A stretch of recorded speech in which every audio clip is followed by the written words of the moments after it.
2021년 9월달입니다. 내가 아마 중고등학교 때까지 2020년이면 우주여행을 할 줄 알았어요. 2020년에 우주여행하는 영화들도 많이 나왔을 것 같아요.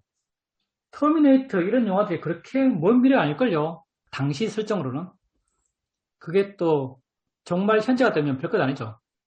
2021년도 입에 안 맞죠. 입에 안 익숙해요. 벌써 근데 9월달이래요. 2021년이 정말 입에 안 익었는데 벌써 9월달입니다. 9월달부터는 우리가 다 가을이라 그래요. 천거 마비의 계절이죠. 수영하기 좋은 철이에요. 왜 수영하기 좋은가? 우리 수영은 해보시면 여러분도 알겠지만 우리에게 사마디는 부족하잖아요. 고요함은 부족하잖아요. 여러분 앉아서 좌순 좀 해보면 좋잖아요. 이게 고요한 힘입니다. 어느 측면에선 저는 것도 한편 고요함이라고 볼 수 있는 마음 상태죠.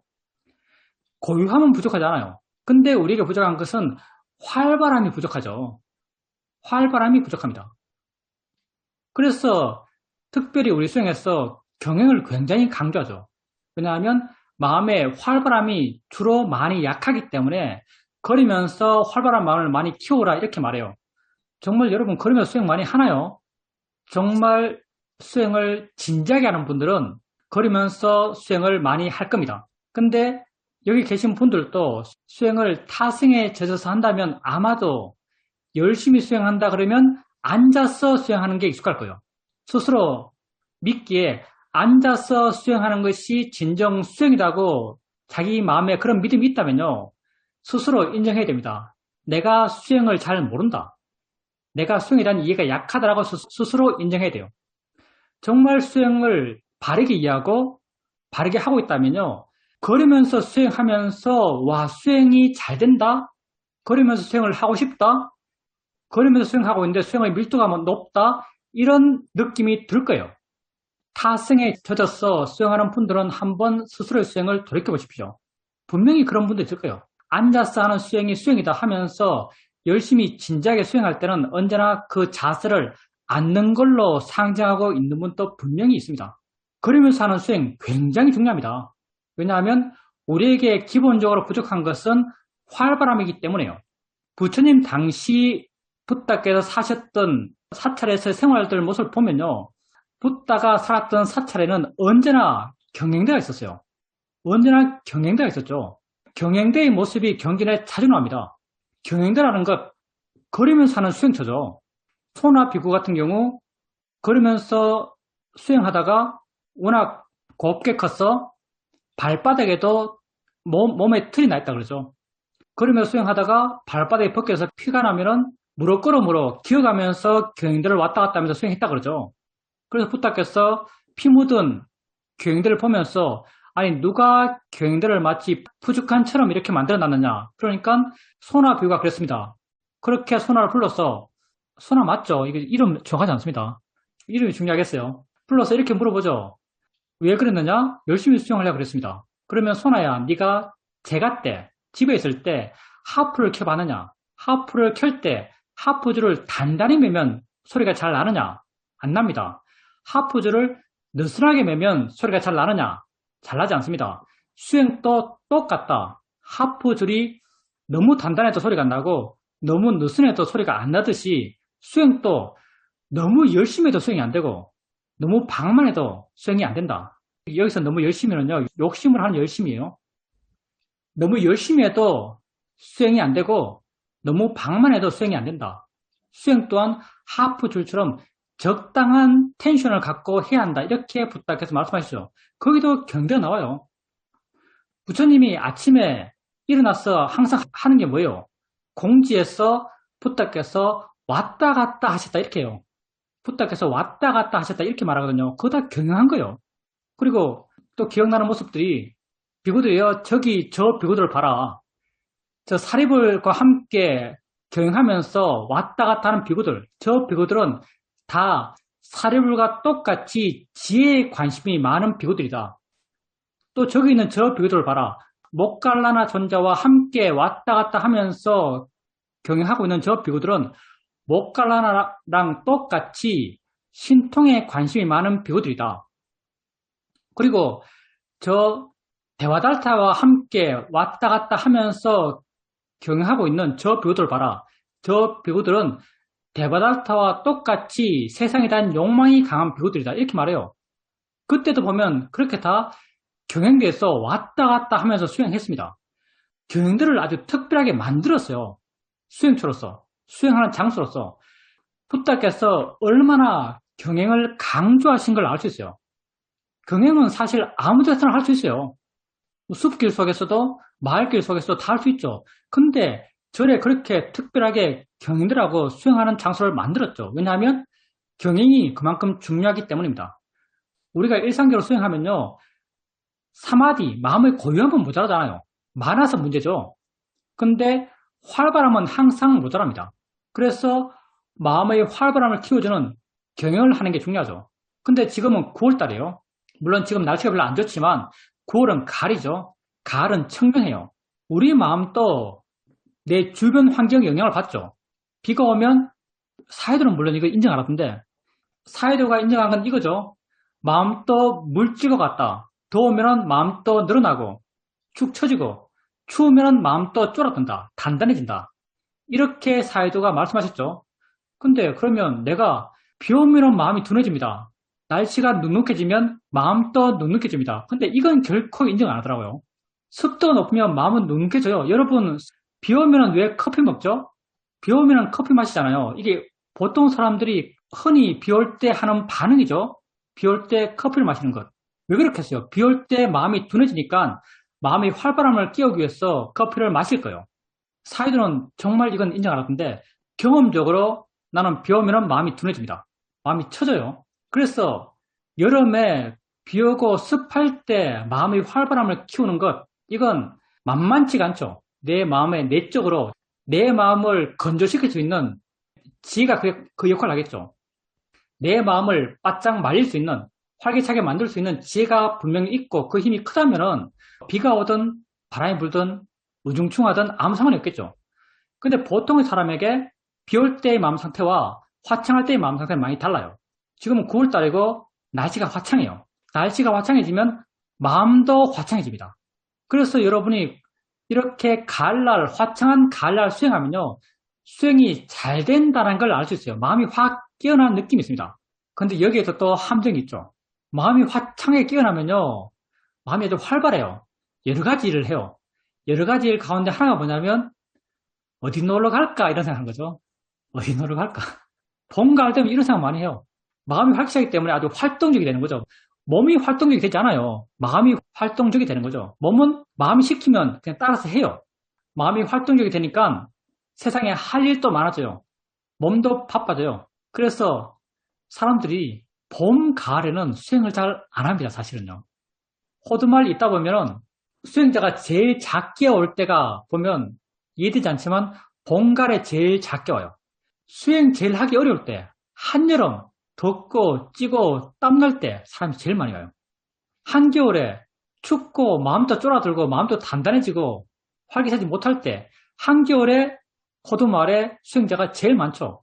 근데 우린 좀 현명해져야 됩니다. 수행 잘 될 때 수행해야겠죠. 왜냐하면 수행이 제일 중요하니까.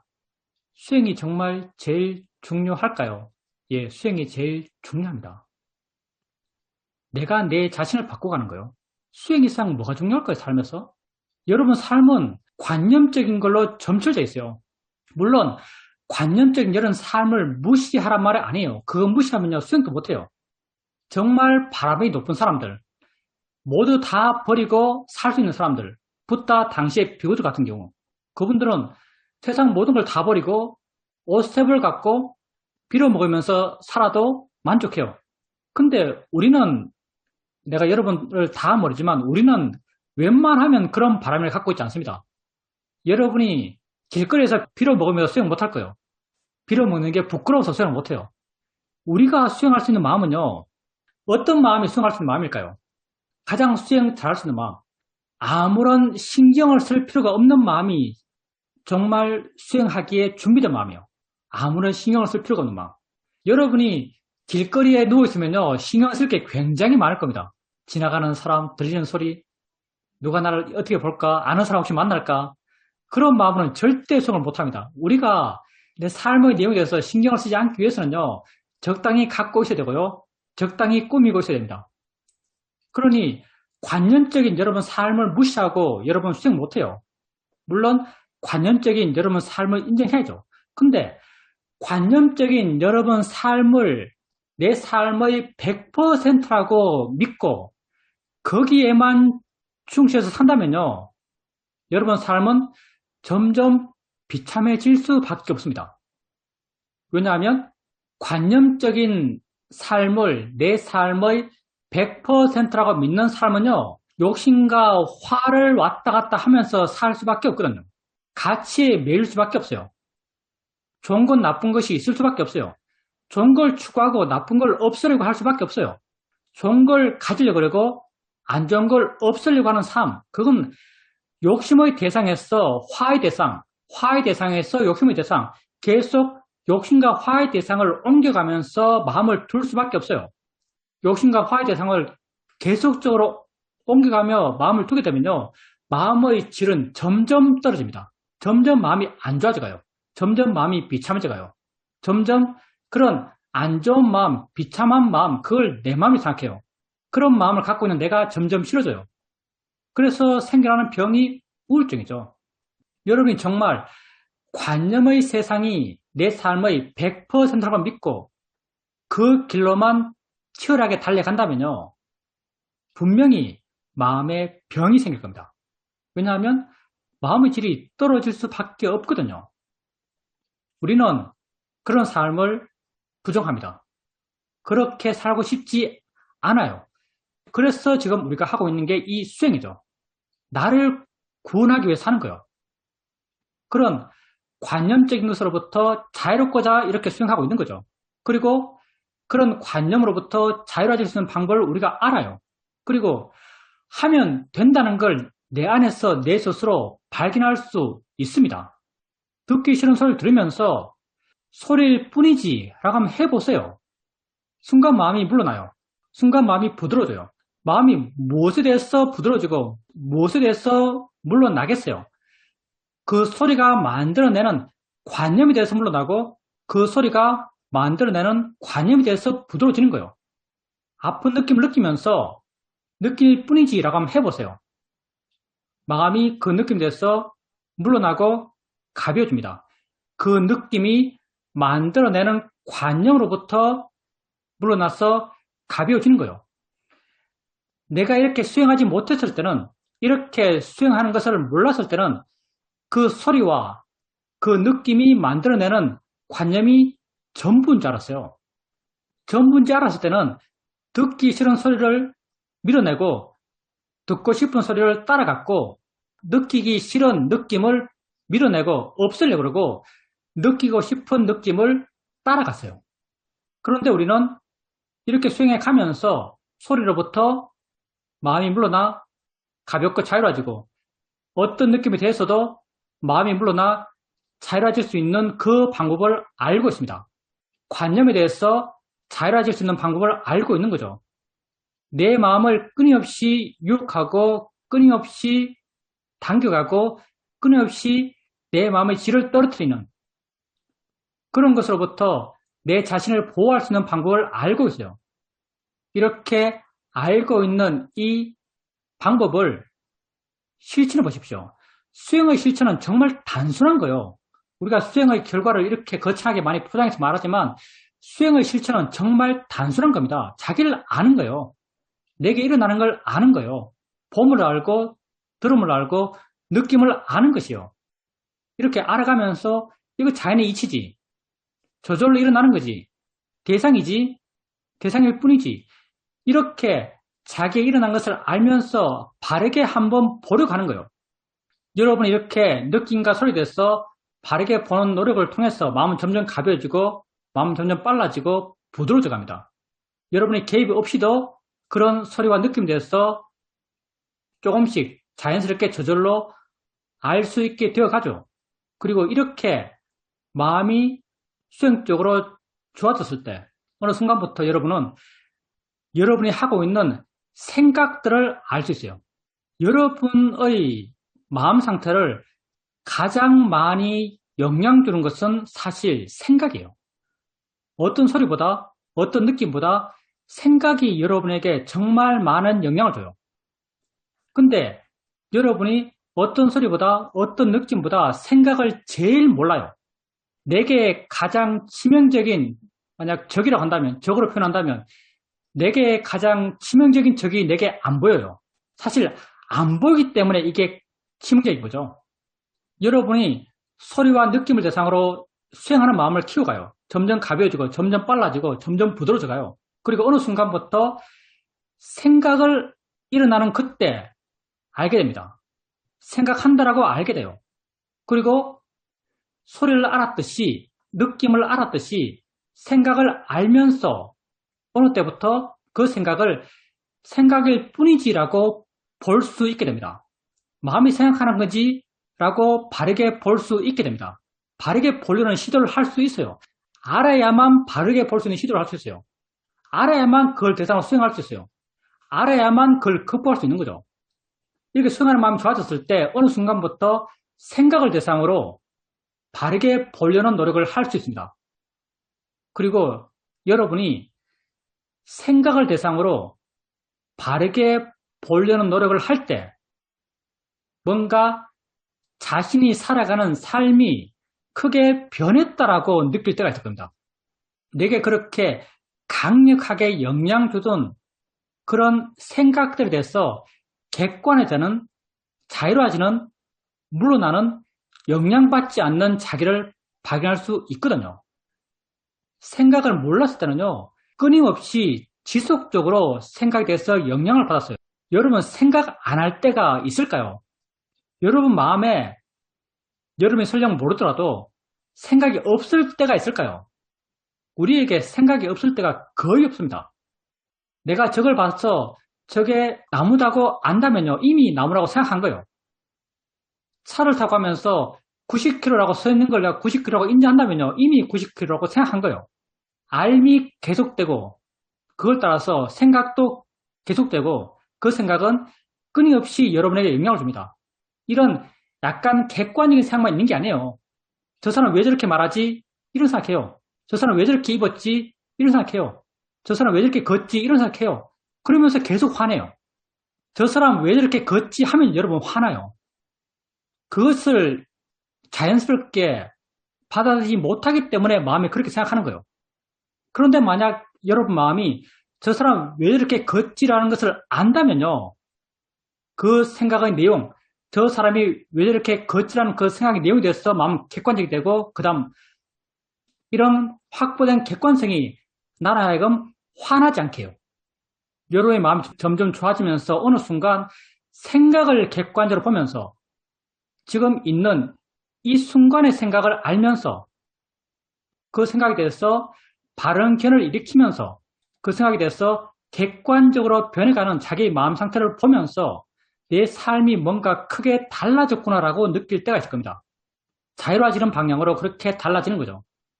진정한 여러분 자신을 향상시키는 것, 진정한 여러분 삶의 질을 높이는 것, 뭘로 높이겠어요? 많이 가졌어. 아무리 많이 가져도 마음이 그렇게 변하겠어요. 높은 지위에 이르렀어. 높은 지위에 이르면은 마음이 좋아지기보다는 마음이 나빠질 가능성이 굉장히 높습니다. 많이 가져도 마음이 좋아질 가능성보다 마음이 안 좋아질 가능성이 굉장히 높습니다. 우쭐한 마음, 남에게 자랑하고 싶은 마음, 남을 깔보는 마음, 다 번뇌들이요. 그 마음이 있을 때 그 마음 갖고 있는 그 사람이 행복한 게 아닙니다. 세상에서 제시하는 기준이요. 절대 바르잖아요. 세상에서는 내가 남을 깔볼 수 있는 지위에 있을 때, 내가 남을 무시할 수 있는 지위에 있을 때, 그걸 꺼리낌 없이 할 수 있는 그런 사회적 지위와 위치가 될 때, 그 상태를 행복한 상태라고 세상은 말해요. 근데 그 마음은 아주 지저분하고 더러운 마음이요. 여러분, 친구랑 만나서 자기 잘난 걸 한번 자랑해보세요. 열심히 한번 자랑해보세요. 그리고 그때 마음이 어떤지 한번 봐보세요. 그때 마음이 더럽습니다. 아주 더러워요. 그 마음이랑 남을 까부는 사람의 마음, 무시하는 사람의 마음 똑같아요. 무엇으로 여러분의 삶의 질적 향상을 가져올 겁니까? 무엇으로 더 고귀한 존재가 될 거예요? 여러분 마음을 좋게 함으로써 가능한 거예요. 많이 가졌어, 지위가 높아져서 절대 그렇게 못 됩니다. 더 위험해질 뿐이에요. 높이 올라가면 올라갈수록 더 위험해질 뿐입니다. 이 수행을 통해서 여러분 마음이 좋아지는 걸로, 여러분 현재에 만족하는 걸로, 이해하는 걸로, 행복해지는 걸로 여러분은 여러분 삶의 질을 높일 수 있어요. 더 대단한 존재, 더 고귀한 존재는요, 무슨 구체적인 형태가 있어서 미래에 될 그런 고귀함이 아니에요. 여러분이 고귀함은 이 순간 바르려는 시도 속에 있는 거예요. 바르려고 하는 게 고귀함이에요. 지금 여러분이 느낌을 느끼면서 이 느낌은 느낌일 뿐이지, 느낌일 뿐이지라고 해서 느낌으로부터 자유로워진, 행복해진 마음이 중요한 게 아니고요. 느낌일 뿐이지라고 하는 바르게 보려는, 바르게 살려는, 참되려고 하는 그 순간의 노력이 고귀한 거예요. 이미 고귀해진 거죠. 수행하는 순간 이미 고귀해진 거예요. 칸트가 말했다고 합니다. 윤리책에서 본 거예요. 고등학교. 진정 선한 것은 선하려는 의지다. 이렇게 말했대요. 진정 선한 것은 선하려는 의지다. 순수 이성 비판은 그런 책도 못 봤지만 그 안에 이런 말이 나온답니다. 진정 선한 것은 선하려는 의지다. 우리 수행도 똑같죠. 수행이 잘 된 것, 지혜가 깊어져서 마음이 행복한 것, 이거 별로 안 중요해요. 정말 고귀한 건요, 바르려고 하는 의지를 일으키는 그 순간이에요. 참되려고 하는 의지를 일으키는 그 순간이죠. 참되려고 하는 의지를 일으키는 것, 바르려고 하는 의지를 일으키는 것, 그게 바로 바른 견해를 일으킬 때죠. 자연이 이치할 때, 대상이하라고 할 때, 느낌일 뿐이라고 할 때, 생각일 뿐이라고 할 때, 여러분은 참되려고 하고 바르려고 하는 존재입니다.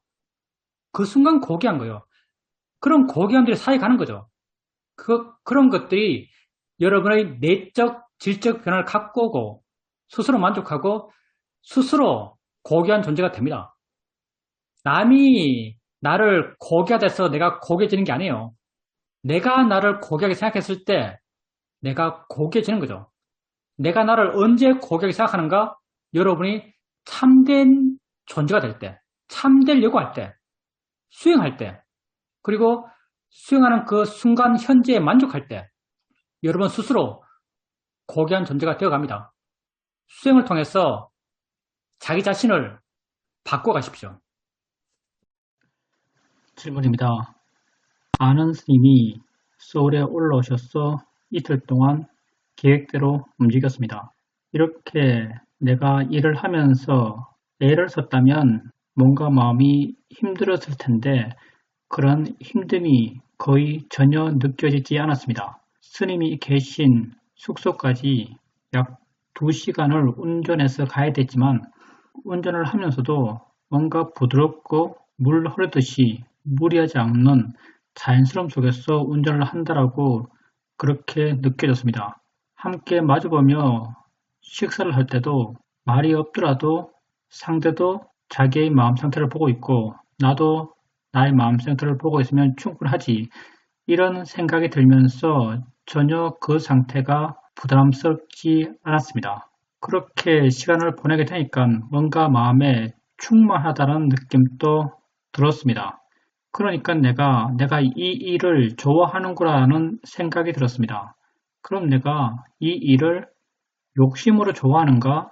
욕심으로 좋아하는 것은 아닌 것 같은데 그럼 이건 욕심으로 좋아하는 것과 뭐가 다르지? 라는 생각도 들면서 마음의 상태에 대해 이렇게 저렇게 알아봤습니다.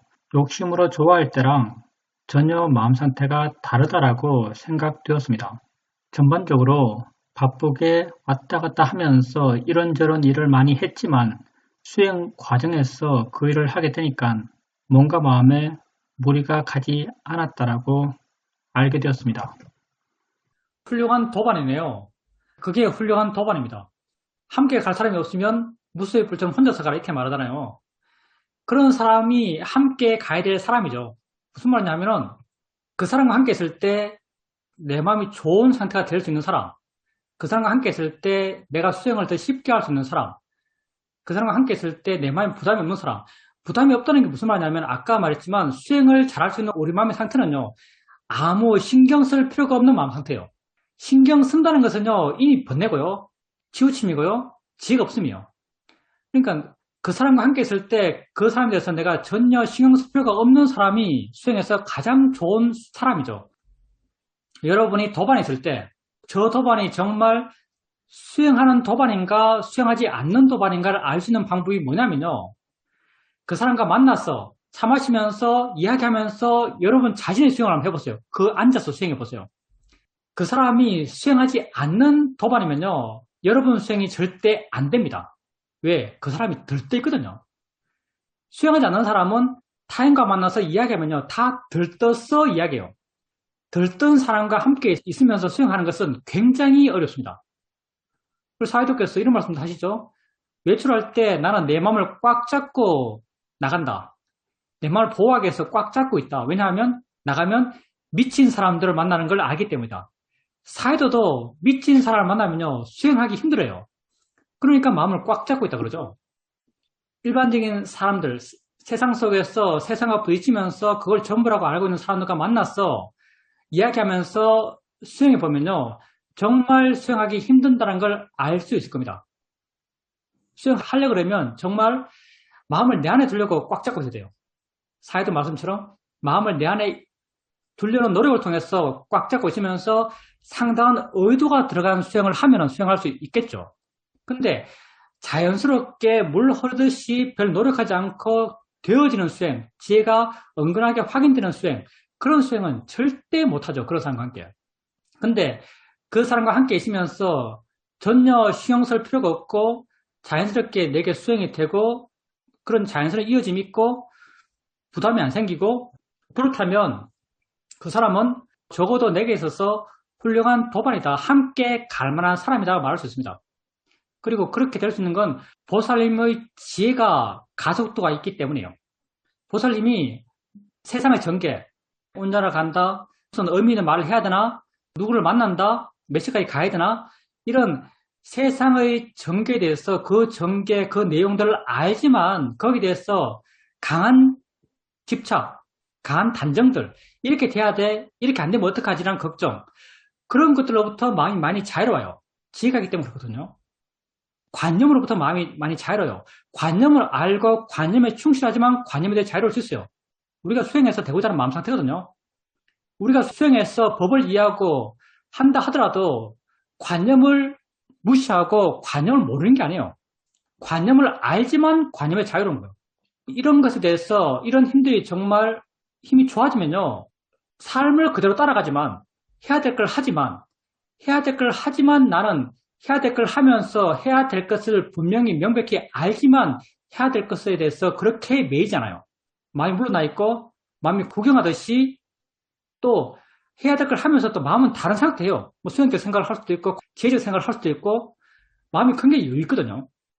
그러니까 보살님께서 그렇게 해 나가면서 해야 될 해 나가면서도 전혀 필요한 걸 모르죠. 왜냐하면 우리 마음을 피곤하게 하는 것은 번뇌거든요. 번뇌가 약하니까 피곤함도 약한 겁니다. 그렇게 수행을 꾸준히 계속해 나가시니까 그런 삶의 경험 속에서 그런 마음이 될 수 있을 겁니다. 질문입니다. 저번 시간에 스님께서 생각에 대한 법문을 해 주셨는데 제가 하는 생각을 보게 되면 어떤 생각을 하면 반복적으로 기분이 나빠집니다. 그런데 어떤 때는 그 생각을 해도 마음이 전혀 동요하지 않을 때가 있습니다. 또 어떤 때는 그런 생각을 하면 마음이 동요하며 마음이 안 좋아집니다. 내 스스로 왜 이렇게 생각은 똑같은데 마음의 반응이 다른가라고 살펴보게 되면 마음의 힘이 있을 때, 수행이 잘 될 때 그 생각이 일어나면 그 생각이 일어나는 것을 바로 알 수 있습니다. 이렇게 바로 알 수 있게 되면 그 생각이 있어도 마음은 대체로 크게 반응하지 않습니다. 그런데 그 생각이 일어났을 때 그 생각을 알아차림하지 못한다면 마음은 쉽게 반응하고 기분도 안 좋아집니다. 이걸 통해서 알아차림의 이어짐이 계속 되어야겠구나라는 것을 알게 됩니다. 스님께서 아는 마음을 지속적으로 알아갈 때 30초마다 한 번씩 아는가라고 물으면서 알아갔다라고 말씀하셨는데 30초라는 것은 묻지 않더라도 아는 마음에 대한 이해가 이어질 수 있는 시간인 것 같습니다. 그래서 아는 마음에 대해서 아는가라는 질문을 잘 안 하게 되는데 안 하게 되면 어느 순간 생각에 빠져서 생각에 따라서 반응하고 있는 나 자신을 보게 됩니다. 그럼 아는가라고 계속 물어야 하는가? 라는 생각도 듭니다. 아는가라는 질문에 대해서 얼마나 자주 물어야 하는지 좀 모르겠다라는 생각이 듭니다. 보살님께서 이제 30초에 한 번씩 내가 물었다 했는데, 내가 한참 아는 마음을 알아갈 때는요, 30초가 아니고요, 거의 3초 단위로 물었어요, 3초. 아는가? 확인하고, 아는가? 확인하고, 하루 종일 아는가? 확인하고, 나중에는 아는가라는 물음 자체가 거의 마음에서 오토매틱으로 나왔죠. 확인하고 해나가다가, 나중에는 마음 스스로가 안 물으려고 그래요. 의미가 없어서. 아는 것이 너무나 분명하기 때문에, 분명히 드러나 있기 때문에, 아는가라고 물을 필요가, 마음 스스로가 못 느꼈어요. 내가 아는가라고 물을 필요가 없는데, 라고 느낀 게 아니에요. 마음 스스로가, 마음도 조건되면 지휘를 하니까요. 마음 스스로가 이건 의미 없으라고 판단 내고 안 하려고 그래요. 그렇게 되었는데, 그럼 보살님은 어떻게 해야 되는가? 보살님이 아는가 물어요? 아는가 물으면, 안에 뭐 있네? 이렇게 확인돼요. 또 아는가 물으면 뭐 있네? 확인돼요. 근데 그때 보살님이 아는가 물었을 때 알아낸 대상, 소리가 됐든 느낌이 되었든 알아낸 대상과 함께 있는 무엇이 아주 분명히 이해가 돼요. 아는가 모르면 뭐 있는 것 같은다라는 것이 아주 분명해요. 사실 이 분명한 것이 분명하다라고 좋게 생각할 수 있겠지만요. 분명하다라고 했을 때 이건 부족하다고 생각할 수 있어요. 무슨 말이냐면요. 분명한 건 관념입니다. 분명한 건 관념이요. 분명하게 아는 것이 처음 출발선에서는 좋겠지만 능숙한 사람에게 이건 부족함이에요. 왜? 분명함은 관념이고 이 분명함이 드러난 것은 나의 애씀으로 드러난 거예요. 보살님이 뭘 알아야 되냐면요. 아는 가 물었을 때 분명히 안다는 게 드러나요. 또 아는 가 물으면 분명히 드러나요. 근데 묻지 않으면 분명히는 안 드러나요. 묻지 않으면 분명히는 안 드러나지만 뭐 있는 것 같은데라는 느낌이 들어요. 뭔가의 존재감이 느껴져요. 존재감이 느껴지는 것 이게 좀 더 약해졌고 좀 더 미세해졌지만 좀 더 법에 가까워요. 여기에 대해서 감이 생겨야 돼요. 있는 것 같은데 분명하지 않지만 있는 것. 이것이 어떤 것인에 대해서 보살님이 감이 생겨야 돼요. 그리고 이 감이 약해지면 또 물어요. 아는가? 또 분명히 드러나고 아는가? 또 분명히 드러나고 또 안 묻게 되면 약한 감이 있어요. 이렇게 알아가기 때문에 법이 미세하다 그래요. 실제 법은 굉장히 미세해요. 나중에는 이 감 또한 애매해요. 감이 있다는 것 또한 나의 노력이 있고 관념이 있기 때문에 관념적 형성이 있기 때문에 감이 있는 거예요. 나중에는요 이해만 있어요. 이게 어떤 의미인지를 보살님이 스스로 이해하셔야 됩니다. 말로 설명할 수 있는 게 아니거든요. 사실은요. 그러니까 지금 우선은요. 아는가 묻고 분명히 안다는 걸 이해하고 아는가 묻고 분명히 안다는 걸 이해하고 분명히 안다는 걸 이해하는 게 익숙해지면 안 묻고 한번 확인해 봐요. 안 묻고 확인해 보면 이게 조금 미세져요. 분명해지지 않는 것 이걸 미세하다 그래요. 좀 미세져요. 미세한 걸 확인하면서 한번 해보세요. 미세한 아는 마음의 느낌을 확인하면서 한번 해보는 거죠. 그리고 이게 약해지면 또 물어요. 이걸 계속 반복하면서 미세하게 알아지는 아는 마음이 어떤 것이라고 거기에 대해서 마음이 익숙해져 가야 돼요.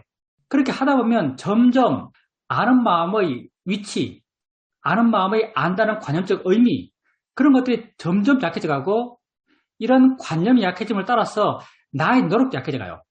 나의 노력이 약해지면 다른 걸 하면서도 이걸 할 수 있어요. 말하면서도 알 수 있어요. 왜? 나의 노력이 약하기 때문에. 설거지 하면서 빨래 하면서도 안다는 걸 알 수 있어요. 왜? 다른 데 신경 쓰면서 이것도 신경 쓸 수 있어요. 마음의 폭이 점점 넓어져요. 생각하면서도 안다는 걸 알 수 있어요. 왜냐하면 안다는 걸 알기 위해서 어디에 갈 필요도 없고 무엇을 확인할 필요도 없거든요. 나중에는 점점 미세해져 가요. 점점 미세해지는 게 어떤 것인지 보사님이 아셔야 돼요. 이렇게 점점 미세해지는 아는 마음에 대해서 이해가 점점 분명해지고 깊어져 가면서 이어짐이 가능해요. 왜? 나의 노력이 필요 없으니까. 나의 노력이 필요한 수행은요, 절대 이어지지 않습니다. 열심히 하려는 수행은요, 절대 이어지지 않아요. 왜? 나는 수행하기 싫어하거든요. 나는 번데기 때문에. 나는 수행하기 싫어요.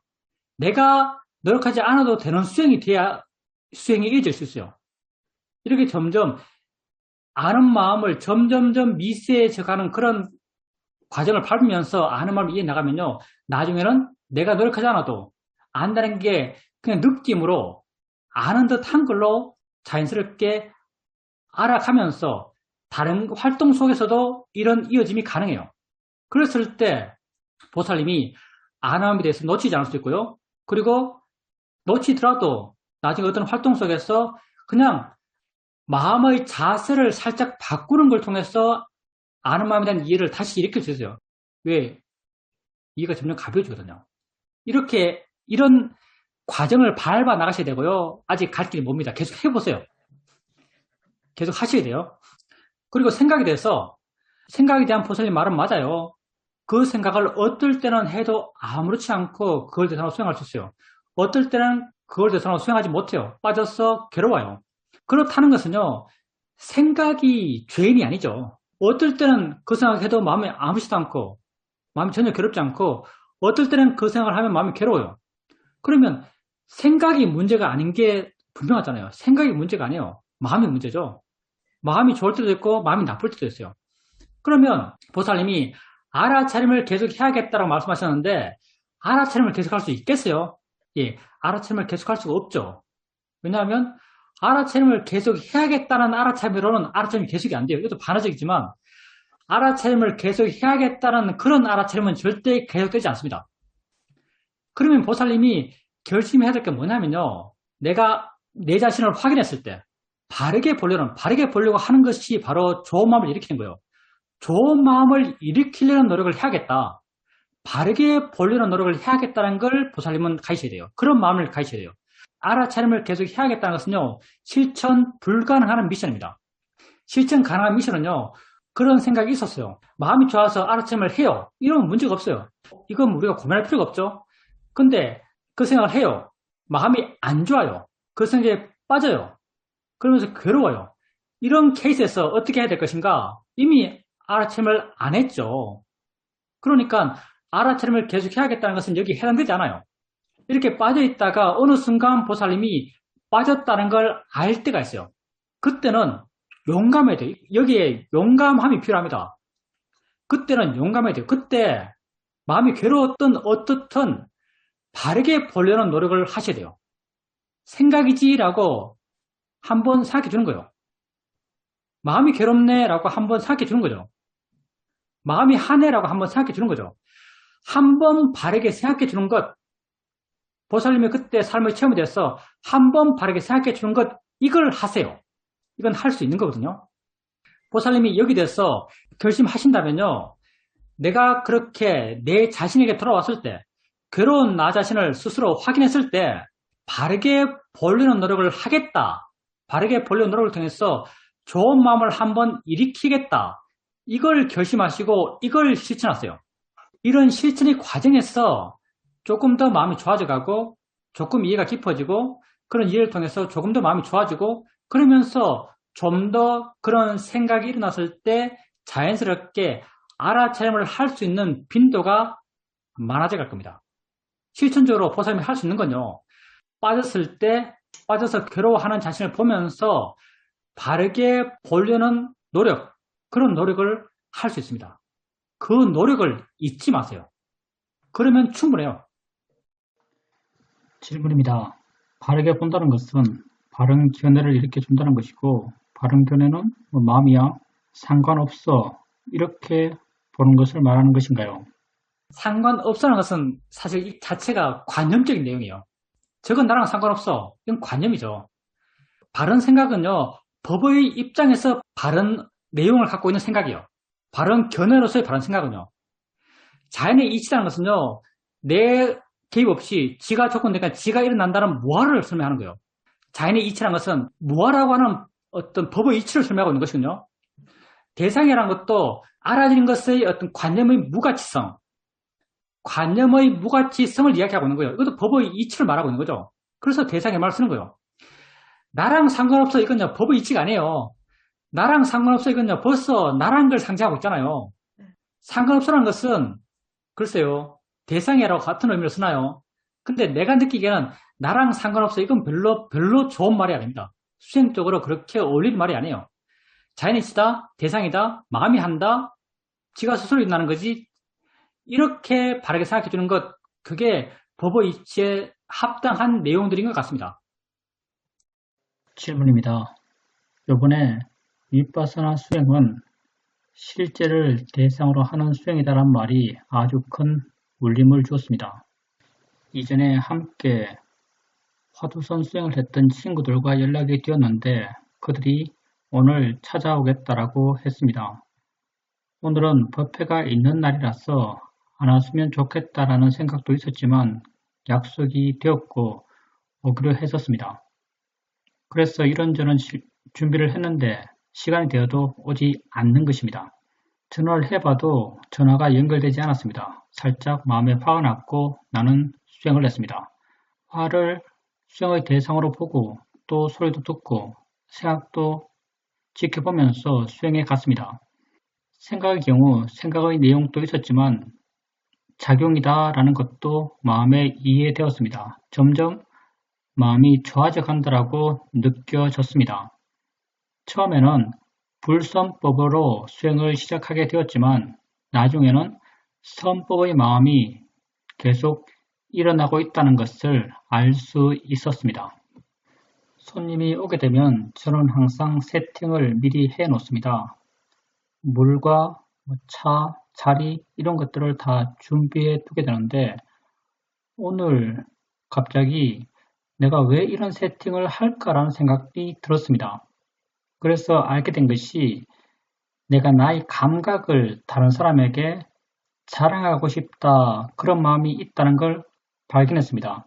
그러니까 로바의 마음으로 그런 세팅을 하고 있다는 것을 확인할 수 있었습니다. 뭐 다 그렇죠. 뭐 남에게 보이고 싶어요. 자랑하고 싶어하는 마음, 남이 날 좋게 평가해 주길 원하는 마음은 누구나 다 있죠. 그런 마음이 있는 것 별 문제가 아닙니다. 그런 마음이 일어나서 지 할 일 하는 것도 별 문제가 아니에요.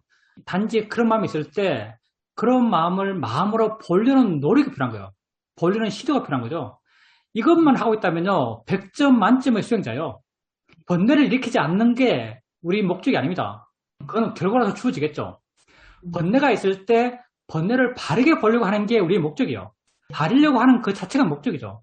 내 마음이 계속 누가 오는데 하면서 그 사람을 생각하고 그 사람이 날 좋게 평가해주기 위해서 좋은 평가를 받기 위해서 내 이런 활동을 하고 있어요. 그런 마음의 에너지가 느껴져요. 그러면 그렇게 하더라도 그냥 마음이 이렇네? 마음이 그걸 원하네? 마음이 한다라고 이렇게 바르게 보려고 한다면요. 그건 100점짜리 수행자죠. 화를 내는 것은 나빠요. 그렇지만 화를 낼 때 그 화를 화로 보려고 한다면 그건 좋은 거예요. 번뇌가 있어야만 번뇌에 대한 이해도 있는 겁니다. 번뇌가 없으면 번뇌에 대한 이해도 없는 거예요. 그러니까 알아지는 것에 대해서 우리가 그렇게 그 자체를 갖고 좋다 나쁘다 평가할 필요가 없을지도 몰라요. 화내면 어때요? 나로 하여금 지가 생길 수 있는 재료가 돼요. 내가 친구들한테 자랑하고 싶은 마음이 있으면 어때요? 그런 내 마음을 이해할 수 있는 기회가 되는 거죠. 보살님께서 마음이 그렇게 일어나더라도 그런 마음에 대해서 마음이지 내지는 대상이지 알아지는 거지 조건 따라 지가 하는 거지 이렇게 바르게 보려고 했다면 그건 수행을 아주 잘 하신 거죠. 그리고 이제 그 사람들이 오지 않을 때 약속을 했는데 안 오면 화가 납니다. 화가 나는 것은 필연이죠. 왜냐하면 나름 내 스케줄이 있고 내 계획이 있는데 타인에 의해서 내 계획이 방해되면 내가 원하는 대로 흘러가지 않으면 우리는 화가 나요. 그렇게 화가 났고 그런 불선법이 가만히 두면 계속 커진다라고 말씀하셨는데 그것도 분명히 맞는 말입니다. 화는 자기가 더 커지기 위한 생각들을 해요. 욕심 또한 자기가 더 커지기 위한 욕심을 부려요. 그런 생각들을 해나가죠. 그러니 불선법은 당연히 그 불선법 자신이 더 커질 수 있는 상황들, 생각들을 해나가죠. 내버려두면 더 커진 길을 갈 거예요. 근데 보살님께서 이제 그런 불선법 화의 마음을 보면서 수용을 하신 거죠. 소리 알고, 느낌 알고, 생각 알고, 지켜보고, 보살님이 꾸준히 수행해 오셨어. 마음의 힘이 굉장히 좋으셨어. 수행적 지혜가 금방 확인된 것 같이 느껴져요. 그러니까 생각 같은 경우, 생각의 내용도 알지만 그 생각이 작용이라고 이해해요. 마음이 생각한다고 이해하는 거죠. 느낌을 알 때도, 소리도 알 때도 떨어져 있고, 물러나 있는 그런 마음을 확인하는 거죠. 근데 이제 그 화가 났을 때, 번뇌가 있을 때, 보살님은 화를 내버려두고, 물론 수행 대상으로 보셨지만, 화를 내버려두고, 화와 함께 일상적으로 해왔던 수행을 해 나가셨던 것 같아요.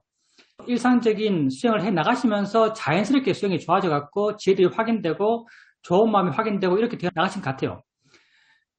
근데 좀 더 효과적인 건, 내가 생각하기에는 좀 더 효과적인 건요, 화가 났을 때, 번뇌가 있을 때, 번뇌에 대해서 내지는 번뇌가 일으키는 느낌과 생각에 대해서 바르게 보려는 아주 좀 개입적인 생각들, 개입한 나의 노력들, 그런 노력들이 훨씬 효과적일 수도 있습니다. 말만 갖고 나 이야기하는 건데 보살님은 화가 났고 화를 인지하고 그냥 일상적인 수행을 해나가셨던 것 같아요. 근데 화가 났을 때, 화가 알아졌을 때 그 화에 대해서 한번 화내? 마음이 하는 거지? 화가 하는 생각을 보면서 생각일 뿐이지 마음이 생각하는 거지 이렇게 바른 생각을 해주면요 아주 크게 화를 대처하는 데 강력해요. 그러면은 이후에 수행이 훨씬 더 좀 더 쉽게 어떤 수행의 궤도에 진입할 수 있지 않을까 생각합니다. 그때 화가 별로 안 컸을 수 있고요. 아니면 보살님이 그 이전에도 꾸준히 수행해 와서 보살님이 갖고 있는 기본적인 지혜가 아주 힘이 좋을 수도 있어요. 그래서 그렇게 스무스하게 넘어갈 수 있는 거죠. 만약 보살님 마음이 별로 안 좋고 화가 아주 크면요. 수행한다고 보통 하고 있던 수행을 하면요. 수행한다고 하지만 마음이 계속 화의 생각만 하면서 수행한다고 앉아있을 때가 없잖아요. 화의 생각이 계속 굴러가고 있으면서 수행한다고 뭐 어떤 습관적인 수행적 노력들 그런 것만을 하고 있을 때도 있을 수 있습니다. 그러니까 그 화가 났을 때, 번뇌가 있을 때는요, 보편적인 일반적인 상황 속에서 한번 강하게 화 그 자체나 화가 나는 생각이나 화가 전 느낌에 대해서 강하게 바르게 보려고 한번 해보는 것, 그게 전반적으로 도움될 거라고 나는 생각합니다. 그리고 이제 보살님께서 맨 처음 하신 말씀, 수행에서 대상이 실제하는 것이다. 그리고 실제하는 것을 대상으로 수행한다고 알았을 때 뭔가 좀 마음 느낌이 있었다? 그건 이제 보살님이 수행하는 것에 대해서 어떤 이의가 생겼기 때문에 그렇죠. 실제를 대상으로 수행한다. 이 말도 말로 하면 수없이 많이 했던 말이고 그 내용도 단순하지만요. 어느 때 보살님 마음에 준비가 되었을 때는요. 이런 마음이 아주 강하게 뜻깊게 보살님에게 와닿습니다. 준비된 마음에겐 지혜의 내용은요. 굉장히 뜻깊게 와닿아요. 실제를 대상으로 수행하는 것이다. 수행의 대상은 실제다. 이 말이 그때는 보살님에게 아주 깊이 와닿았을 겁니다. 그렇게 깊이 와닿았다는 것은 거기에 대해서 더 깊은 이해들이 생겼다라는 것이죠. 보살님께서 수행을 꾸준하게 해오면서 수행의 마음이 좋은 마음 상태를 꾸준히 유지했기 때문에 그런 어쩌면 그게 우연한 마주침일 수 있어요. 우연한 마주침에서 아주 강한 지혜가 생깁니다. 강한 지혜는 아주 우발적이에요. 옛날 무슨 중국 선사들 개구리 울음소리에 도노하고 대나무 쪼개진 소리에 도노하고 그래요. 아주 우연한 마주침에서 아주 깊은 지혜가 생깁니다. 왜냐하면 마음이 준비되어 있어서 그런 거예요. 그 체험이 특별한 게 아니에요. 사실 우리는 아주 깊은 통찰지가 생길 수 있는 체험을요. 한순간도 안 할 데가 없어요. 항상 보고 항상 듣고 항상 느끼고 항상 생각하잖아요. 마음만 준비되면요. 아주 깊은 통찰지가 생길 수 있는 체험은 매 순간순간 하고 있죠. 그때 보살님의 마음이 그렇게 준비된 마음이기 때문에 그런 단순한 체험 속에서 단순한 마주침 속에서 깊은 이해가 생겼을 겁니다. 그러니까 수행에서 우리가 해야 될 것은요. 그냥 끊임없이 준비해 가는 거예요. 끊임없이 준비해 간다는 게 끊임없이 수행해 가는 거죠. 끊임없이 바르게 보려고 하는 거예요. 그렇게 해나가다 보면 나도 모르게 마음이 준비되고 준비된 마음이 우연한 어떤 마주침 속에서 아주 깊은 통찰이 마음에 생기는 거예요. 통찰이 생기는 것, 그건 그냥 조건이 그래서 마음에서 지혜가 그냥 일어나는 거죠. 내가 일어나게 할 수 없어요. 내가 할 수 있는 것은 준비만 할 수 있습니다. 수행하는 것만 할 수 있는 거죠. 그러니 수행하는 것, 할 수 있는 것을 계속해 나가야겠죠. 질문입니다. 어떤 사람에게 아주 답답한 마음이 들었습니다. 80% 정도의 마음은 그 사람에게 쏘아붙이면서 답답한 마음을 풀려고 했고 20% 정도의 마음은 답답한 마음을 수행의 대상으로 보자라는 마음이었습니다. 그래서 답답한 마음을 수행의 대상으로 보려고 했습니다. 그렇지만 답답한 마음은 뭔가 보이는 것도 아니고 어디 있는 것도 아니고 확인할 수가 없습니다. 알 수 있는 것은 단지 답답한 마음이 만들어 놓은 어떤 느낌입니다. 느낌을 계속 봤습니다. 느낌을 계속 보면서 든 생각이 왜 이렇게 느낌을 보라고 했을까? 그래서 낸 결론은 이 느낌을 봄을 통해서 답답한 마음이 생겨났던 상황에 대해서 더 이상 생각하지 않게 되니까 마음이 좀 놓여지기 때문에 그런 목적으로 이 느낌을 보라고 한 모양이다라는 생각이 들었습니다. 그것도 하나의 의도라고 할 수는 있습니다. 근데 진정으로 원하는 건 그게 아니죠. 수행 방법은 두 가지를 했잖아요. 우리가 삶에서 어떤 경험을 해요. 경험에서 고통을 받죠. 그런 고통의 문제를 해결하기 위한 방법이 수행적으로 두 가지로 제시돼요. 하나는 피하는 것, 하나는 마주쳐서 싸우는 것. 그러니까 답답한 마음이 느낌을 일으켜요. 가만히 놔두면 답답한 마음은 나를 답답하게 했던 그 상황을 계속 생각해요. 그 사람을 계속 생각해요. 그 사람을 원망하고 그 사람을 어떻게 해칠까를 생각하죠. 근데 그때 보살님께서 답답한 마음이 이렇게 느낌을 봐요. 느낌을 뚫어지게 봐요. 느낌을 뚫어지게 보면 점점 마음이 둔해져 가요. 느낌이 붙게 되죠. 마음이 둔해지면 마음은 여러 가지 일을 못해요. 그러면 나를 답답하게 했던 그 사람 생각을 잘 못하게 하는 거죠. 그 사람 생각을 잘 못하게 하면 마음이 답답함이 점점 점층적으로 커져가는 걸 막을 수 있어요. 이것도 하나의 방식이고 이 방식이 사마타요. 이것 또한 불교에서 인정되는 방식이고 이것 또한 내 고통을 줄이기 위한 유효한 방법이죠. 근데 우리는 이것이 궁극적인 방법이 아님을 알아요. 그 순간만 모면하는 거죠. 우리가 답답한 마음을 보라 그래요. 답답한 마음을 보라고 하는 것은요, 사실은 윗바사나 수행으로서 보러 가는 거죠. 윗바사나 수행이라는 게 뭐냐면요, 실제 있는 걸 보고 그걸 이해하는 거예요. 보살님께서 답답한 마음이 있어요.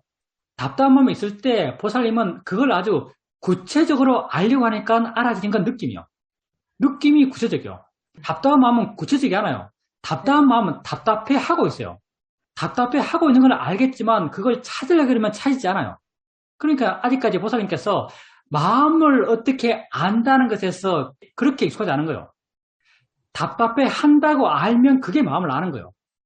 보살님께서 그때 답답해 하는 마음을 알아야 돼요. 마음이 답답해 하네라고 아셔야 돼요. 근데 이거는 그렇게 보살님 마음에 와닿지 않고 보살님이 답답해 하는 마음을 찾으려고 그러면 찾지도 않고 모르겠다는 느낌이 들어요. 그때 쓸 수 있는 방법이 뭐냐면요. 답답한 마음에 대해서 생각해 주는 거예요.